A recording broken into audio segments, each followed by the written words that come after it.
Yan ang kung ano-ano tong taong to. Oo, tahimik lang yan. Oo, maloko lang tong taong to. Palatawa. May pangarap din yan. Pero tahimik lang siya. Akala nung iba, akala nung mga tao sa paligid nitong taong to, wala siyang mararating sa buhay. Pero sikreto mo sa sarili mo, 'di ba? May pangarap ka sa buhay. May gusto kang marating. May gusto kang gawin. May gusto kang mangyari sa buhay mo. Pero tahimik ka na lang. Oo, tahimik na lang tong taong to. Alam mo kung bakit? Alam nyo kung bakit. Tahimik na lang tong taong to kasi wala naman talagang sumusuporta sa kanya. Hindi nakikita ng mga tao sa paligid niya yung vision niya para sa sarili niya. Totoo, di ba? Hoy, totoo, di ba? May pangarap ka na naglalaro sa isip mo pero hindi mo magawa. Nawawalan ka ng pag-asang ituloy. Kasi minsan pa nga, di ba, ultimo magulang mo walang tiwala at hindi naniniwala sa kung anong gusto mong mangyari. Di ba? Yung pinag-isipan mo na ng maraming beses yung mga bagay na gusto mong gawin pero hindi mo magawa-gawa kasi ultimo magulang mo hindi naniniwala sa pangarap mo. A moment of silence, medyo mabigat yung sinabi ko. Hindi lahat ng magulang ganito. Hindi lahat ng tao sa paligid mo ganito. Pero oo, hindi lang magulang mo, pati partner mo. Yung mga taong ine-expect mong susuporta sa'yo. Hindi sila maniniwala sa kung anong gusto mong gawin kahit na pag-isipan mo na yun ng maraming beses. Pagtatawanan ka lang nila. Sasabihin lang nila sa'yo baka nahihibang ka lang. Hindi yan para sa'yo. Hindi mo kayang gawin yan. Ito na lang gawin mo. Mas okay pa kung ganito na lang ginawa mo.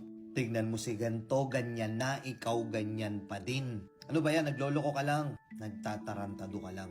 Tain na, paano mo magagawa yung gusto mo? Paano mo maipapakita sa mga taong to yung mga gusto mong mangyari? Paano mo mapapatunayan sa kanila na mali sila? Paano mo ipapakita sa kanila yung resulta kung umpisa pa lang wala nang sumusuporta? Sige, isipin mo. Sakit, no? Na kahit man lang sana sabihin na, sige anak, tuloy mo yan. Naniniwala ako sa'yo. Kaya mo yan. Or sasabihin sa'yo ng partner mo, sige, go. Suporta ako sa'yo. Kung mag-fail ka man yan, I got your back. Mag-fail ka man, hindi kita tatalikuran. Importante sumubok ka. Tuloy mo. Sarap sa piling na may magsasabi sa'yo ng ganun, no? Pero hindi nga. Ganun tong taong to. Ikaw yun, di ba? Nakakalungkot. Minsan may mga bagay tayo na gustong-gusto natin gawin. Porsigido na tayong umpisahan. Kailangan lang natin ng konting push. Kailangan lang natin ng kahit konting suporta.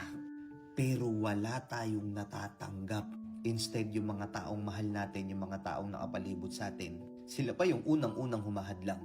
Kaya totoo yung sinasabi ng iba na makukuha mo yung suporta sa mga taong hindi mo kilala. Pero yung mga nandyan, mga kamag-anak mo, asawa mo, magulang mo, kapatid mo, sila pa yung uunang hadlang sa'yo. Hindi lahat ganun, pero oo nangyayari to. At ikaw na nakaka-relate dito, totoo to, lahat ng sinabi ko, di ba? Hirap. Pero ako na nagsasabi sa'yo, minsan din akong nangarap. Minsan din akong lumaban sa pangarap ko kahit wala nang tumutulong sa akin. Kahit wala nang sumusuporta. Alam mo nangyari ngayon? Lahat sila bumabalik. Pero itinatak ko sa sarili ko, nalilingunin ko lang lahat ng taong nandyan nung walang-wala pa ako. Kilala ko kung sino yung mga taong babalikan ko. Nakuha mo?